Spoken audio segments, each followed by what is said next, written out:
Hey, I'm Michael Dorinda, And I'm Jake Bennett. and welcome to episode 102 of the North Meet South Web podcast. Chicka chicka Janet. All right, come on, eat now. Scarlett Solo USB. There we Oh, go. that's the right That microphone. much. That sounds much There better. we go. That's how it's supposed to be right there. Mhm. Hopefully my QuickTime is recording the right. Fingers crossed. I'm Better pretty sure it check. is. I always check. Better stop and restart now. Wouldn't want crusty Should AirPod I? recording. Yeah, do it. I'm pretty sure it's the right one. I'm quite sure it is. We're gonna go for it. If we get to the end and I get the audio to edit and Mhm. it's not the correct Mhm. microphone, I'm just gonna have my side of the Mhm. conversation. Okay, fair enough. That's fair. Yeah, I'm quite sure it's the correct mic though. Okay, all right. Yeah, man. So hey, how's the week going? Week is going all right. It's starting to get that glimmer of spring hope down here. So we've had Mhm. it's been sunny all week. It was supposed to rain not this Friday gone, but the week before it was supposed to rain from like Friday to Wednesday. And I think we had about 7 minutes total of rain in that 5-day period. So our Bureau of Meteorology has no idea what's going on. It was blue skies the whole time. Well, we had cloud every now and then, but there was no rain. We had maybe hail for 30 seconds, but the sun was out. I don't know where the hail came from. It was just hail, but there was no clouds, which was very odd. So yeah, it's getting to that time of year. We're gonna have some warm weather towards the end of this week, and Nice. then it's supposed to rain for the week after. So who knows what will actually transpire there. Footy finals started this weekend. My team finished second in the regular season, so they had a Now, what a was home it now? final. Hoodie? You say hoodie finals? Footy. Footy finals. Okay, I thought they said Footy. hoodie. I was like, what? No, Hoodie. no. Okay. Footy finals. So Footy. we finished the season second on the ladder, so that meant we Nice, that's not qualified for bad. 2 home finals.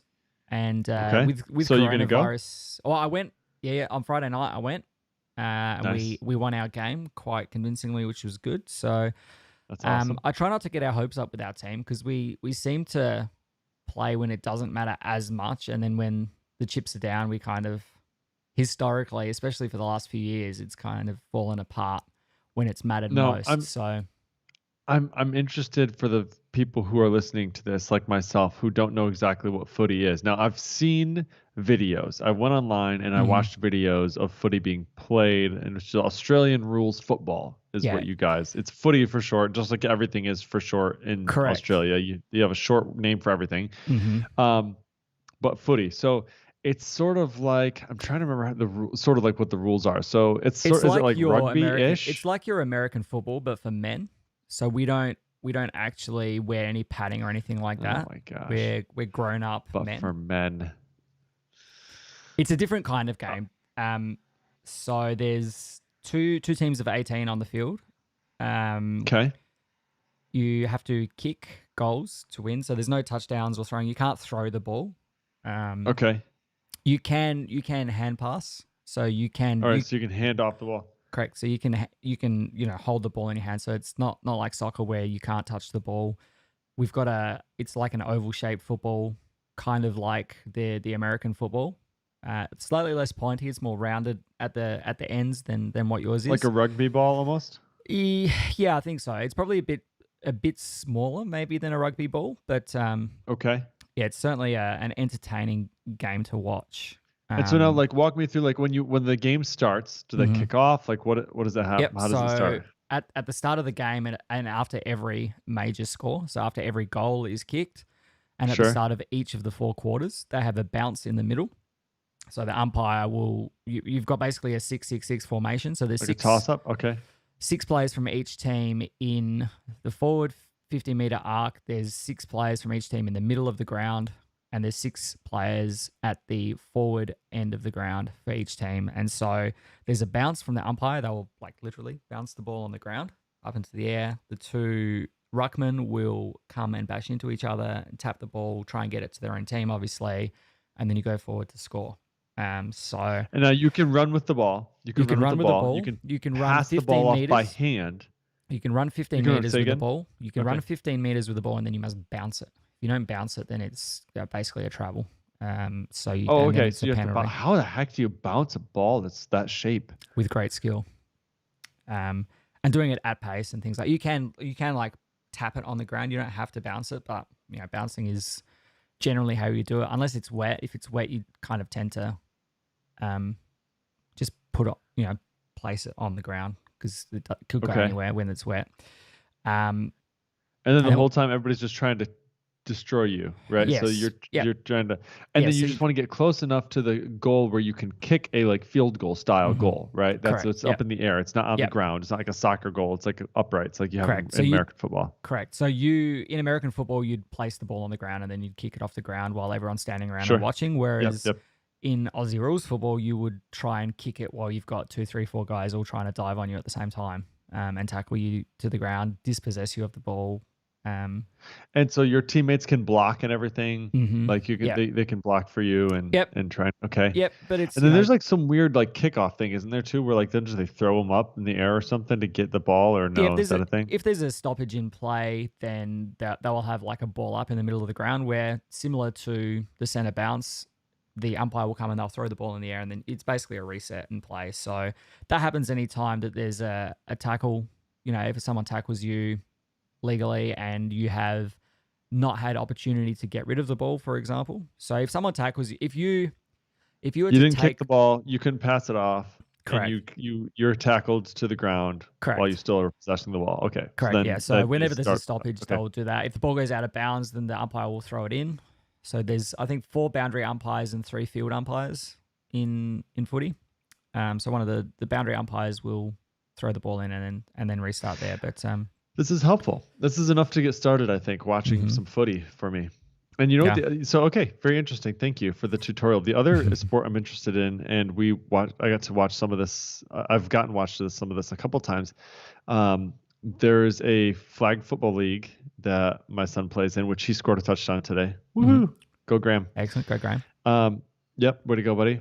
And there is a cricket field. Is it a field? I think a pitch. I don't know. Ground. A cricket thing. Ground usually. Cricket ground. Yeah. Is cricket big there? Yep. Is it? Oh, I did not know that. I did not know that. But anyway. Yeah, so footy's our winter sport and then cricket is our summer sport. We're not as good as we used to be, unfortunately. Yeah, so we have a large Indian population. And so they are always playing cricket out there. Always. So today they had like a tournament. They had like trophies and stuff out. I don't know if they're good or not. I can't tell. It's hard to tell because I don't know. Because you don't know the sport. I've looked up the rules. I've watched some of it. It's very interesting. It seems super cool, but I don't know anything about it really. I've never played the game, but it would be fun to try sometime. So anyway, it's kind of been interesting learning about it a little bit, and the wickets and how they pitch and how they get runs and all that stuff. So I don't know if they're called runs, but how you get points anyway. Yeah. So yeah, I know enough about it to watch a little bit and tell my kids what's going on, but that's about it. There's so many different variations on cricket as well. Like it used to be the Test match, which was a 5-day, two innings. So each team would bat twice, each team would field twice, and that would go over 5 days. And then you'd have like the 1-day games, which is 50 overs per team, and that's all done and dusted one. And then that's it. 50 overs, and that's it. So like you get okay. Well, it's 10 wickets or 50 overs, whichever comes first. And then more recently, we've had, sort of in the last 10 years or so, I suppose, we've had the T20, which is 20 overs per team. And that's kind of a 3-hour, you would do it on a weeknight kind of thing. And it's pretty... It's like a little bit more like consumable by the regular audience. I think that was the intention, is that like people don't want to sit. Not everyone can, even in summer, you can't just go and take a day off work. And I mean, heaps of people did. It was always, when the Australians were playing well on the international circuit, it was, there was always sellouts on 5 days of a test game that, if it went for 5 days, international 1 days, they'd all go, sell out. But I think, nowadays, this generation kind of thing, people it's hard to make the time to do it. Yeah. It's hard to make the time. People don't want to sit there for a full day to watch cricket, which is kind of sad. But at the same time, everyone wants everything now. And They don't want to wait for things. So that's just the way it is. I don't T20. It's funny when you see players that are really good at T20 come and play in a 5-day test. You know, the kind of game that you're supposed to drag out, and there's a lot of strategy to it and things like that. It's supposed to go for 5 days,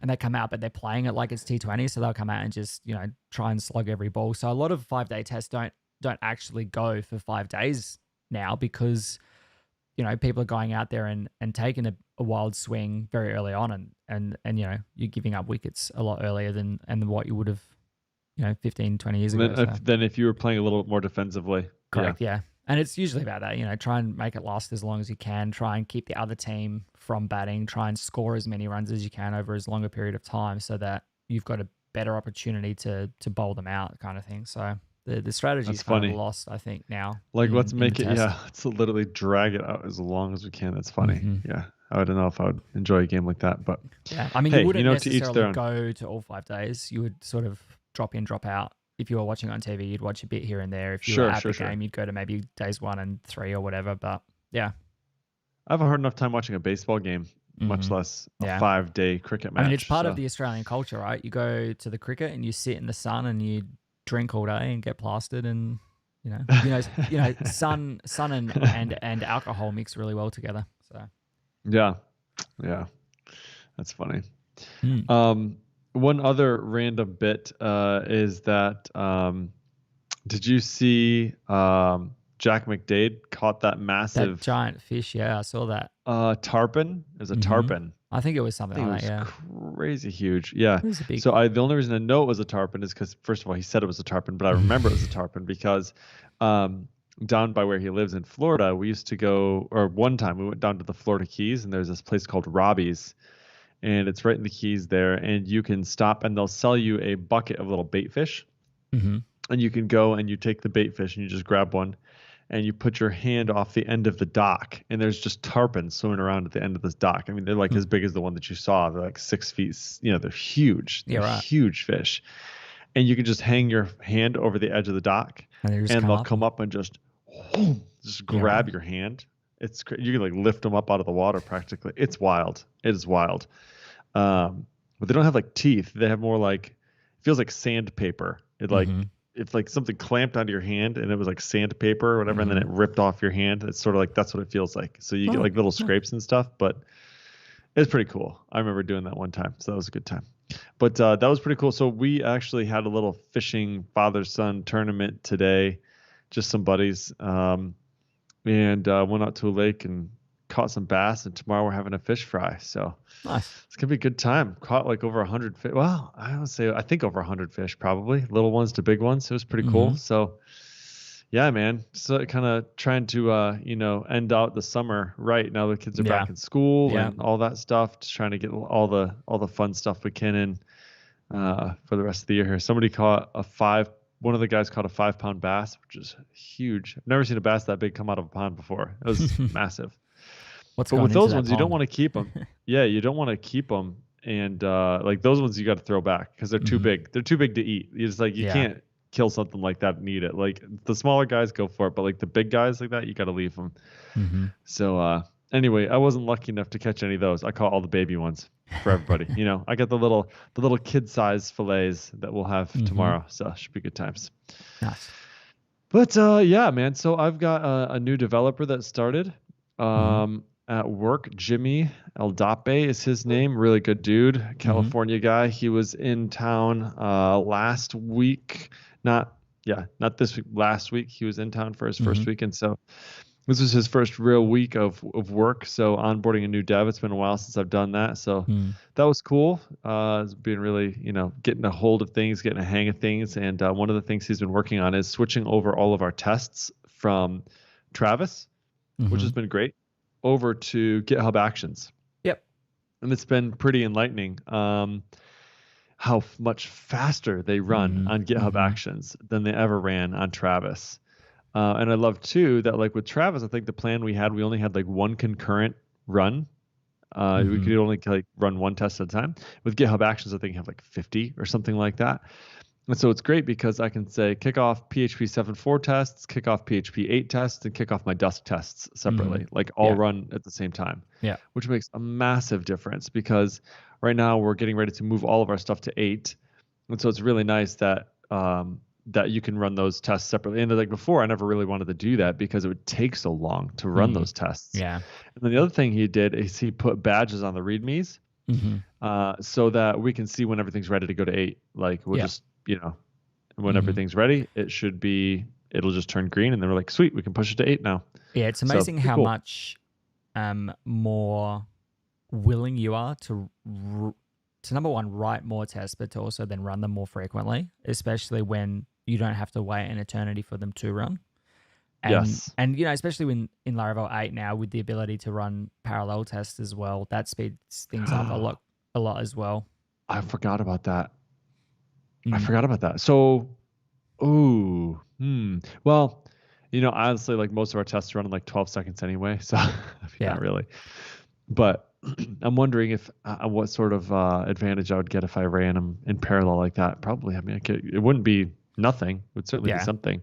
I mean, it's worth a try. Even if you go from like 12 seconds to 6 seconds, it's still going to be, I mean, that's 50% less execution cycles and runtime minutes and things like that. That's true. That you're dealing with. That's very true. Make your money go further. But yeah, Dusk is slow because of the whole boot up of the Chromium WebDriver or whatever. That is that what takes forever?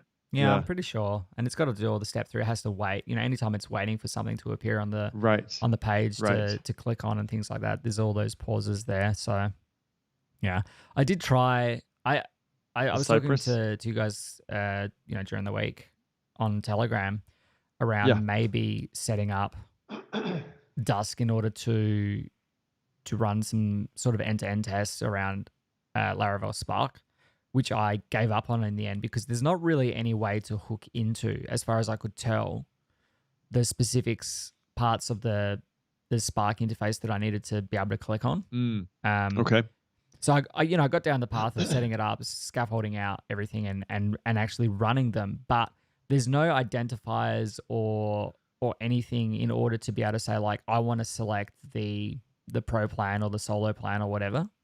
And so you get into this place where you're then trying to come up with selectors that are like H2 square bracket and then the content. And I don't think that's actually a valid selector. So I never got it to work. Can you do like, have you seen that like Chrome plugin Laravel Magic Tests? And basically you just click record and then it starts watching you. Yeah, and I have seen that. That looks pretty cool. Like maybe that would work for doing those sorts of tests. And actually, now that I'm thinking about it, maybe we'll do that for some of our other tests. That's the thing is like Dusk tests are always sort of like I have to remind the developer to do them if I want them. It's like, hey, I know you didn't include them, but could you please? Because that'd be great. And it's always like, oh, yeah, I guess I can do that, right? And then they do them.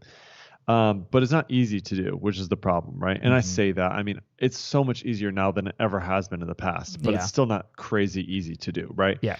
And so, and they're much more. So yeah, that Laravel in terms of like any change to your UI can break those tests.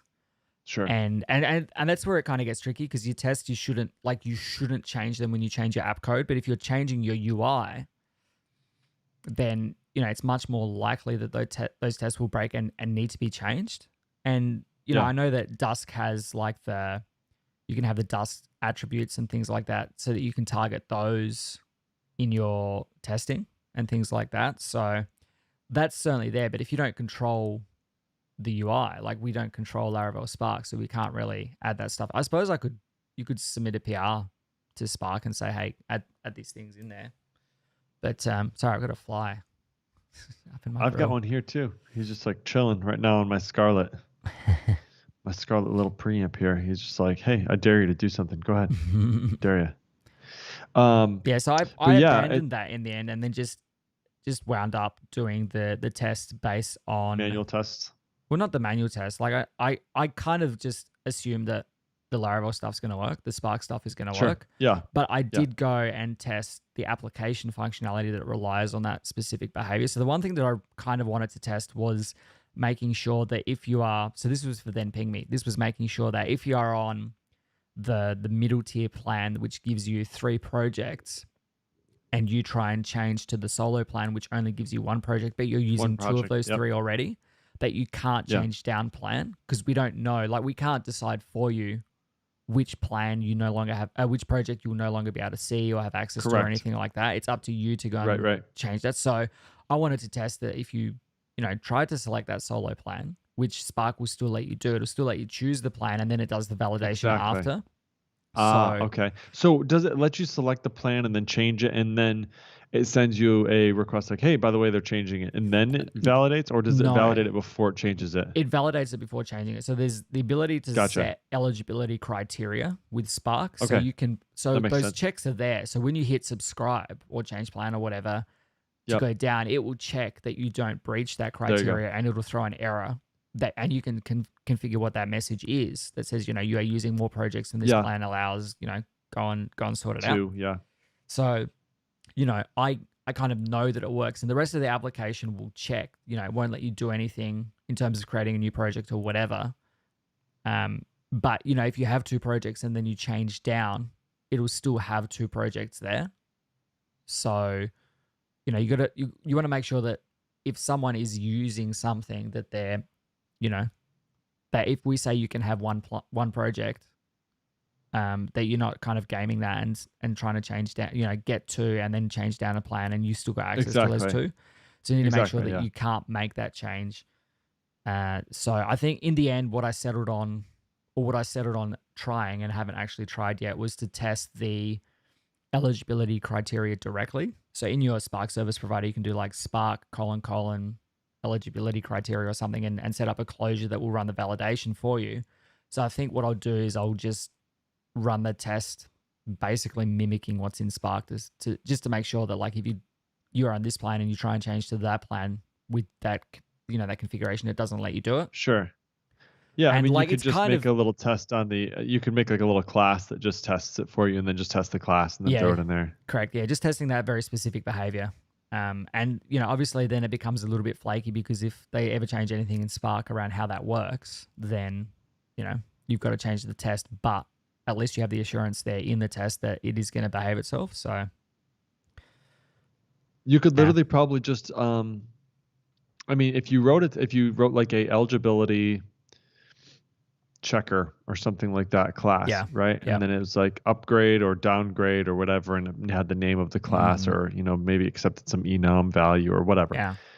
You could then test that, and then all you'd have to do is, like, if you literally just the class where they're doing that, if you just neutered the class and called the method or something and just checked to make sure that it should receive whatever, then you're done. That's it, right? And so then I mean, again, like you said, if Spark changes, then okay, but that's going to be documented as well. When you upgrade to Spark, a different version of Spark, it's going to be like, hey, by the way, the breaking change, we're not using these methods anymore. So, yeah, you'd have a heads up at that point. Yeah, and because all of this functionality existed for us before we were on Spark, it means that, like, we've already got tests around all of it. So it's just a matter of encapsulating that. So we have on our team model, we have a can add project, can remove, can change the plan, can add team member kind of thing. So we're not really, we already have tests for all of that behavior. It's just a matter of encapsulating that behavior within Spark now. So instead of just calling those methods directly, we just assume that Spark is going to defer to them under the hood in that Spark eligibility criteria check. So it does the job. And, I suppose I'm like, well, I just want to assume that Spark is going to do the thing, but at the same time, I don't want anything to break in the process. So, absolutely, yep, makes sense. So hey, speaking of PHP 8, yes. Do you have? I'm betting you guys at work are probably already running PHP 8, aren't you? Yeah, definitely. We were just talking yesterday about how we should just write everything in PHP 4 and how everything is blissful. And my boss was like, yeah, and on Monday we can take a photo of the 3 of us in blissful PHP 4 land. And I sent him a photo of, like, the camera lens up against my sleeve. And just like, here is a photo of blissful PHP 4 land. It doesn't exist. You should have sent a picture of that dog in the fire. This is fine. Yeah. I'm like, it's either that it doesn't exist, or you have to, like, close your eyes and pinch your nose like when you're eating peas so that you can't taste it. Yes. Yeah, so I mean, the crazy thing is like PHP 7.4 is end of active support as of like October, end of October or November, Yeah. something like that. I And think he's it's like, end of oh, October. he goes, oh, we can upgrade to PHP 7 because he found a way to make MySQL query work in PHP 7. And I said, no, you can't go to PHP 7 because that's end of life now. So just, you know.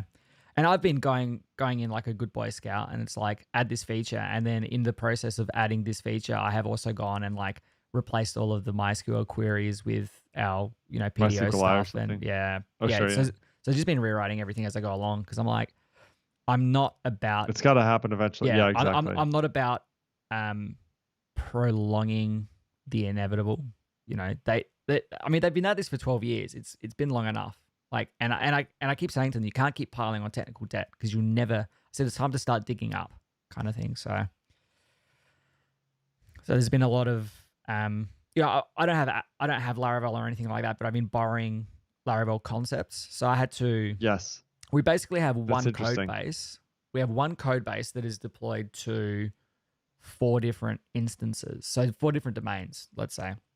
And there's different user types, and those user types are in different tables. Now, the content of those like the fields are all the same, but there's like, so like all the schema is the exact same. The schema is the same, but we have like one for regular users, one for partner users, one for, the different user types.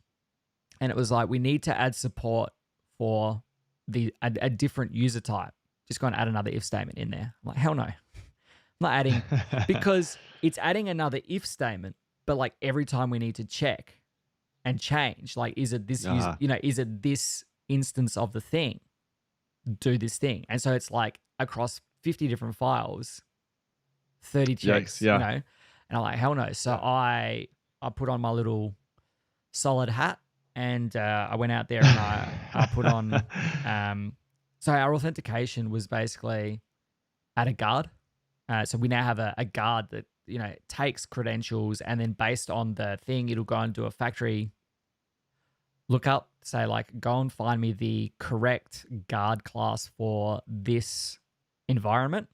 And then it goes and it scaffolds out all of that. So we'll set all the table names and table prefixes and anything else that we need to do. And so we just have like one abstract class now that is responsible for running all of the authentication queries. So it's like, instead of 30 lines or 40 lines or whatever in the login script, login page, it's now like guard for environment. And you throw it like the credentials, and then it's exactly the same as in Laravel. So it's like, do this, get the guard attempt, and then you pass it username, password, and then guard check. And like, if guard check is there, then get the guard user. So it's the same as doing like auth check, all of that kind of stuff. So it's like, it's basic. Laravel's done it, and it's been there for 10 years, and it's battle tested. Like, do it. And it's open source, so you can go look at it and kind of just copy paste, right? Not really copy paste, but probably similar. Yeah, I didn't need a whole heap of the extra stuff. Like, I don't need different, I don't need a database guard or a database provider and an Eloquent provider and a whatever provider. I know it's always going to be MySQL, and as long as it's one place, I don't need to swap, but I need like a single place to control all of that behavior. Yeah. So we've got basically attempt, check, user. And that's it. That's all we need. Like, attempt the login, check to see that the login was successful, and then give me the user back. And then we just like grab the user and then we use it in exactly the same way as we've been using it before. So apart from the actual login process, everything else in the application behaves exactly the same. So I've done that in a couple of places now.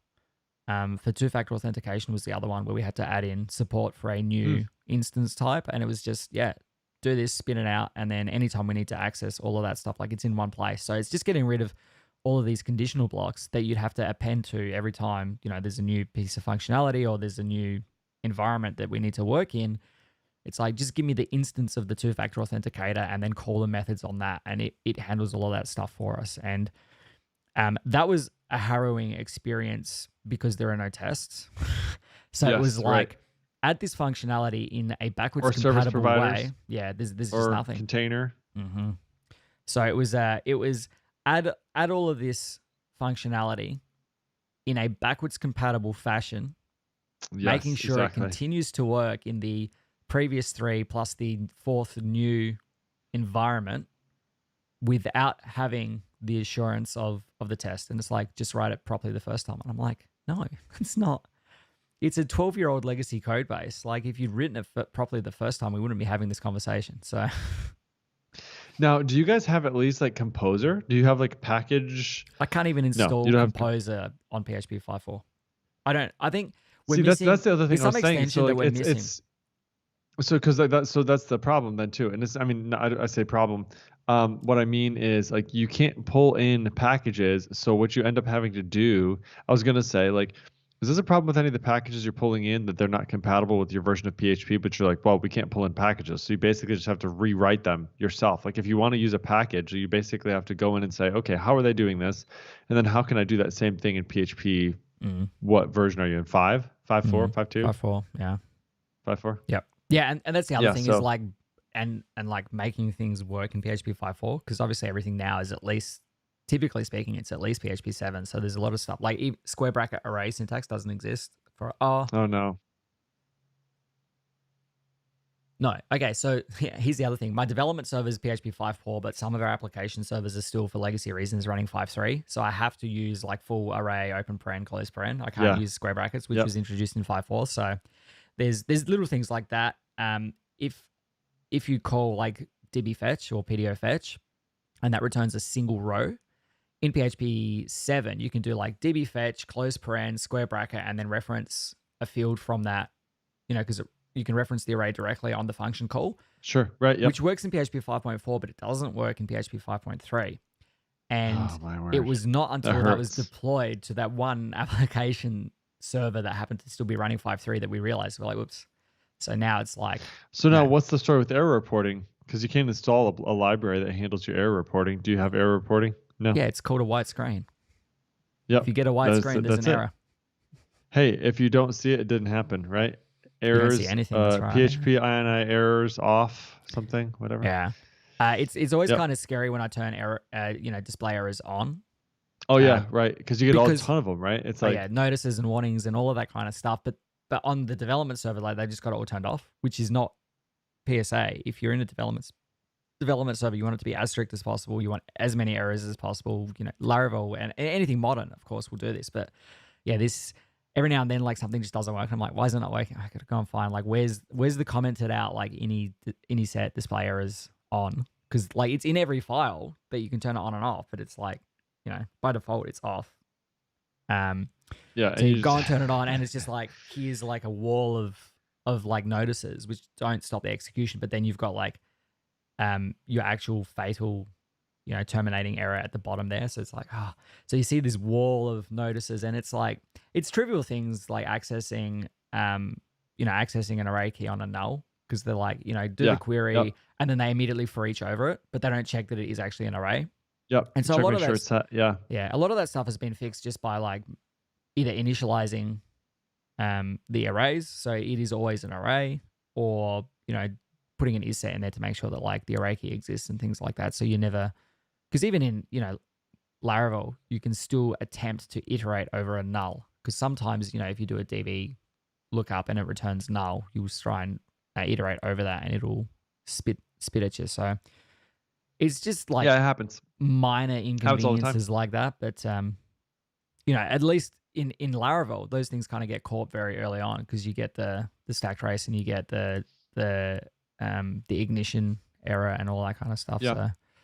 And then they have an elegant solution, so you can say like, only show me the votes where has user relationship, right? And then it's like, oh, okay, well, don't include ones that have deleted users, so no more votes with deleted users. So when you're trying to pull the avatar off a null, it doesn't do that anymore. Okay, great, no problem. So all you had to do was add a where has users. That's it. Yeah, correct. I mean, it's like, that handles all the, go grab all the users that don't have a deleted at timestamp and then do a where in query on that, where in ID equals whatever. It's just, nope, where has users. Oh, perfect, done. Yeah, so, sometimes cool. I have funny conversations. It's like, oh, why did you use a select exist? And I'm like, well, because we don't care about anything in there. Like, because they were doing, select star from blah, blah, blah, where blah equals blah. And they were using that just as a check, like, does this thing exist? And I'm like, why are you selecting like 40 fields from the database when you are never using them? Yeah, just check to see if it's there. Just to see like, is it there? Oh, but like a count stars faster or a select field. I'm like, a select exist is, and then this was like a 30-minute back and forth over, chat. Select exist is quicker in most situations. There is like one scenario where doing a select count star is faster.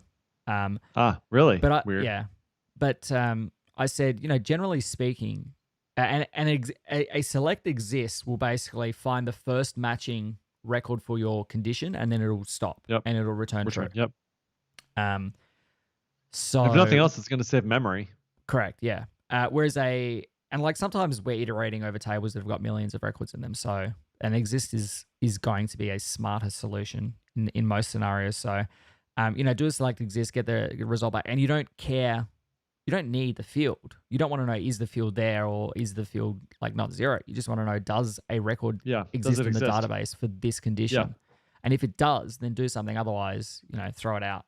But there's been a lot of that. There's been a lot of like inverting validation. So where they do have validation, it's like if this thing, and then inside that if there's like another if this next thing, if this next thing. And so it's like, all right, let's hoist all of this up. Yeah, let's hoist all of this up, wrap it all in a try catch, and just throw an exception if any of them fail. Love that. Yeah, and that's a good way to like keep everything sort of, to 120 columns, but like to keep it readable, to keep it so you don't have to like go to the end of like, where is the end of this if statement? What's inside here? What's on the other side of it? Like, where is the error message and things like that? It's just like, if this thing does not equal this thing, if the password doesn't match, or if the email address doesn't pass validation, then throw an invalid argument exception. And I was actually thinking about earlier today, which hurts me so much, that I was thinking about, or that it popped into my head, not that I was thinking about it, was that I could introduce a custom like validation exception, like Laravel has. I have those. Yeah. And just like wrap the entire sort of front controller thing in a try catch. And then if anywhere inside of there you get a validation exception, you could catch and then just like return the JSON validation exactly the same way as Laravel's error handler would do. Yep, for sure. Because, at least we have that sort of front controller behavior. So you don't have to do that same error handling like every single time. If error, then like die JSON encode $error kind of thing. Yeah. It's just like throw it, hoist it up to the very top level, and it's like totally always there. Yeah. You don't have to should. You should totally do that. So you have like that handler, basically, correct, that handler.php, where you basically then say, if you have one of these X types of exceptions, then I know I'm going to process it this way, render it this way. It's going to have these particular properties that I can pull off of it, whatever. I do that in one of my applications, like our auth stuff is a little bit custom. And so we do that Wilbur auth exception. And then I know, this is exactly how that's going to get rendered. And I don't care. I can throw it 3 levels down and it's going to get caught at the top. And then I'm going to render it out to the front end this way, Yep. And so it's a matter of like, here is the exception. You could put like a toJSON method in there, make it JSONable. Yep, and exactly. then you go like try whatever, catch validation exception, $E, die $E arrow toJSON. And then like, it's all just encapsulated there. And that way your like that controller method basically is just responsible for the happy path. You do all the validation, and then like you throw out whatever the exceptions are, and the exceptions just get bubble up and get handled at the front controller. So it's just like little things like that like there's nothing tragically wrong with this code base. It's just one of those legacy things that it's been written and it's been working for so long that why go in there and bring in any sort of new patterns and practices and things like that, which is. I complain about it a lot, but at the same time, it's always followed up with, but it works. And so, there's no sense sitting down and rewriting everything just for the sake of making it modern. Yeah. But there is certainly room for improvement in terms of like... Yeah, absolutely. And it just streamlines the whole thing. Because like I said, instead of having a nest of conditionals that just go like, into this big arrow, you've got like, if condition fails, throw validation exception, and then you just got the next thing. You don't have to like check the previous thing. Like, did that have an error? It's just like throw the error, and then the next thing can throw an error, and then you go all the way down until you get what you actually want, which is to insert a record into the database or update the database or whatever. So just little things like that. I have to protect it may against seem like that. Yeah. it may seem like change for the sake of change, but it's actually changed for the sake of simplicity and like simplifying the thing. And then it's like, oh, but you've now got the error handling like in another location, in another file somewhere else. It's like, yes, but it is consistent all the way up. You know, you don't have to have like some error handling here in this way and some error handling here. And like they're most of the way there. Don't get me wrong. There's like methods that handle formatting errors and things like that. It's just a matter of like pulling them up a level, and that way you never have to repeat yourself. And that's kind of like, I mean, it's just one throw of the the things, isn't it? exception Don't repeat and walk yourself. away. Just throw Yep. it. That's it. Exactly. So it's in a lot of cases they're most of the way there.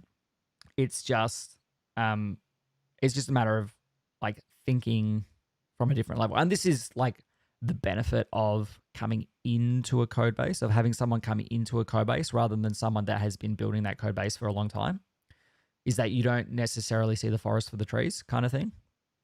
And so, you know, I come in there and I get shouted at sometimes for doing some things, but I'm like, well, this is objectively a better way of doing it. Like, this is not my opinion versus your opinion. This is an established practice that is an objectively better way of doing things. If they didn't come up with this, then, you know, why would it be a thing that exists, kind of thing? Exactly. So it's Speaking about of, it's about separating the objectivity from the opinions around software development. And you know, like we're getting there. But I still run in circles. I found a really good. I keep complaining of. I keep on. Yeah, I guess it's complaining. I keep on telling them that they're reinventing the wheel a lot of the time, and I found this brilliant TikTok. I think Andrei Butov shared it with like the quote text npm install. But I saw this thing and I immediately sent it to my boss, and with just like the smirk emoji, and he cursed at me. But I'm like, it's a funny thing about wheels that sometimes when you put your own together, they don't quite look like a wheel at the end. Yeah, so when you were saying about those conditionals or whatever, it reminded me of like, I have one guy on my team who is really, I think the best way to say it is probably like he's cautious. He's really like, he wants to, he would be the guy who does, he wants to double check everything, right? So it's like when you call the update query, he wants to check, hey, did that return true?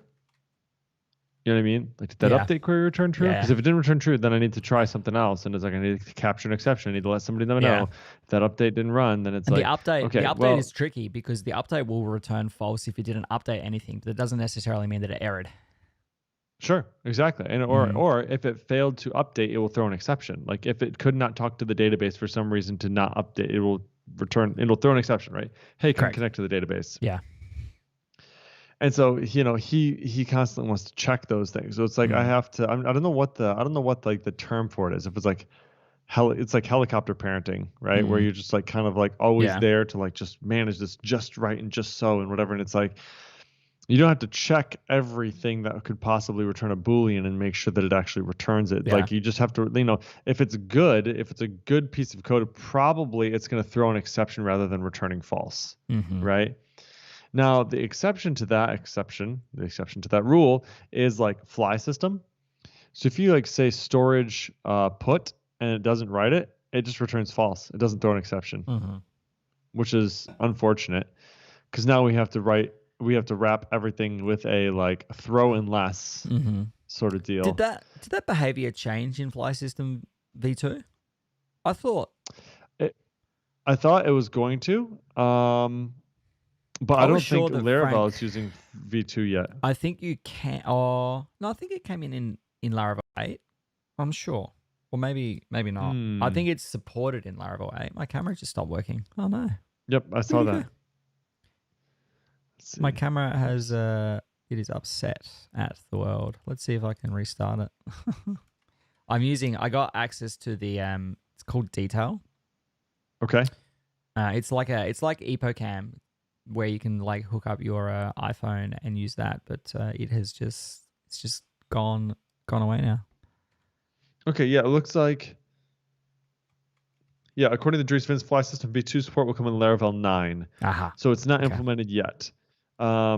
But once it is implemented, that'll be really great. I'm excited for that because then we'll be able to quit doing all that stupid stuff too. Yeah, because it'll just start throwing exceptions and it'll be all good. So exactly. Got a little bit. The other cool thing too is that like one of the other things we were doing, and I talked to you about this the other day, is that S3 allows you to send along with your file when you go to do a upload to S3.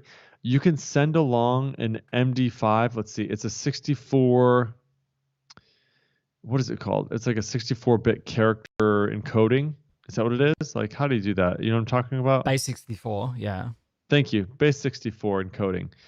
So if you take an MD5 of a file that you have, and then you base 64 encode it, and then you attach, or you add that as an option with a content MD5 option with your request to upload it to S3.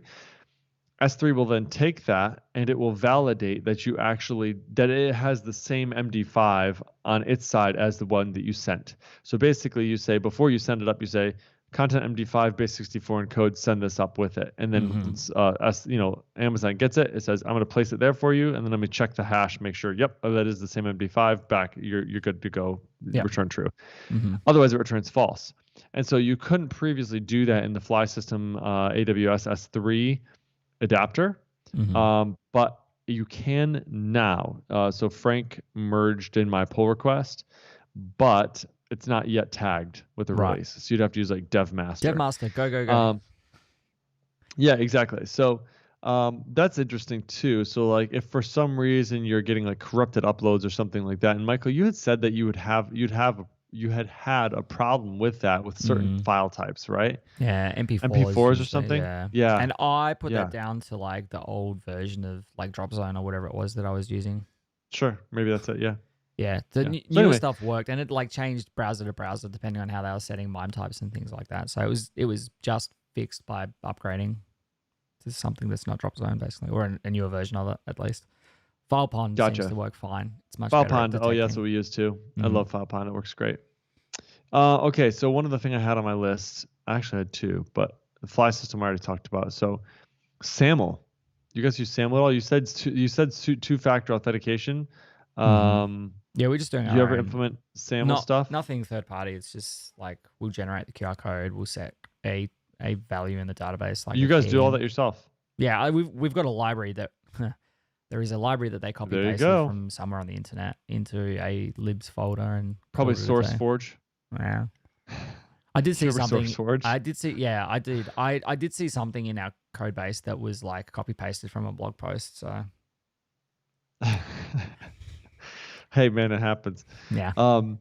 But yeah, so like the other thing I wanted to do is implement. So I talked about PHP 8. So okay, PHP 8 real quick. This is the process for us for upgrading to PHP 8. So I have the tests for 7.4, the tests for 8. I have to like composer update. Typically, I'll have to do like a composer update with a PHP 8 or PHP 7.4 update, and then make sure that all my stuff allows for update. There he is. Hey Eli, hi buddy. Hi, bud. Yeah, in a minute. There he is. What's up, dude? Daddy, I'll be out in a minute, bud, and then we'll get ready to go. Hey, does he have a Spider-Man hat on? Is that a Spider-Man hat? He does have a Spider-Man hat. Yeah, boy. That's awesome. Go on, bud. He's 3? Mm-hmm. Yeah. He's about a year younger than Harrison. And Harrison loves Spider-Man. I have a feeling those two boys would get along pretty well. No doubt. Yeah. So with PHP 8, I have to check that. I'll make sure everything's good, all my tests pass, whatever. But then to deploy it, I use Forge and Envoy, right? So I have to make sure that Forge has both PHP 7.4 and 8 installed. And then I have to go into Envoy and I have to say use PHP 8, and then I have to change the path to PHP and for the server, and then I have to change the path to Composer for the server that it's going to use. So I have to say like instead of just Composer, it has to say PHP 8 and then whatever, bin, Composer, whatever. And then once I push the code, it's going to deploy on Envoy, but then it's going to break because Forge isn't actually using 8 for that site. It's only Envoy that's using it for that site, right? So like I have to deploy it with Envoy, And then once it's deployed, then I have to go back into Forge, and then I have to say use PHP 8 for this site.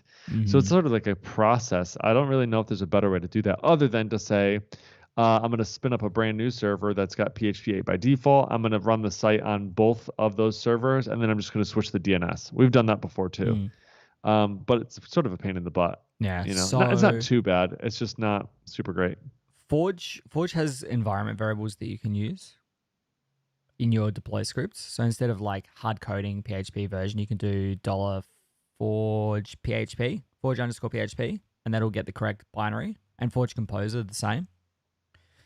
I don't know with Envoyer if that is a thing that works as well. Like if they have, because they don't really know about the server, they just gets in there and does its business. So, yeah, but I think probably 2 different servers might be easier, maybe. Yeah, honestly, I'm gonna try it out. So I still need to try it probably tomorrow night, just see if I get it to work. I think I can. It's not a big deal. I just have to change them in off hours instead of during the business hours. So either that, or you could you could probably set environment variables in Envoy that point to the 2 different paths and just swap them out per deployment process, I suppose. There you go.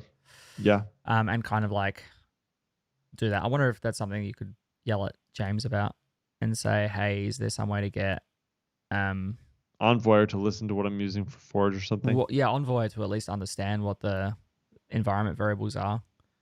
Like if it's got access, if it's just got access to your environment variables, then it shouldn't really matter.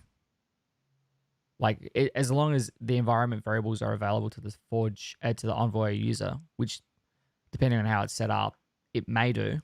Yeah. So right. on my one site that I've got set up in Envoy connects as Forge as the Forge user. So as long as those environment variables are set.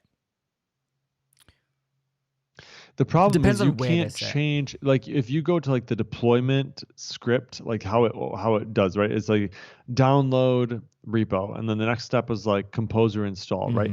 You can't customize that composer install step. You can't go in there like a regular, you can add a webhook after composer, but you can't customize what happens there because it just does composer install, and then you have options per project to say with dev dependencies or without dev dependencies, whatever.